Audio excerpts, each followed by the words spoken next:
Welcome to a party, or I must say, a slightly illegal party of our charming Barbie Forteza. This is quite a very important event of her life because she's very blessed, thankful, and honored to have you guys as her guests. And now she's a real lady, diba? She's a real lady, and she's stepping onto much higher level. That's what we call life.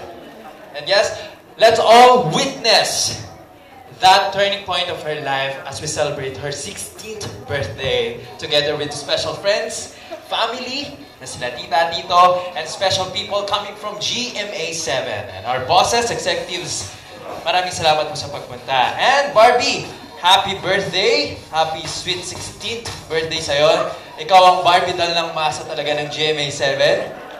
Diba? Ang Barbie doll ng masa.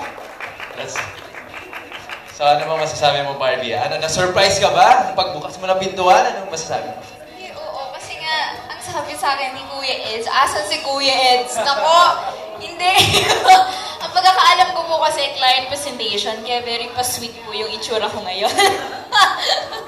Para kunyari, girl-girl lang. Hindi ko naman alam, sana pala nagpag-gown ako, di ba?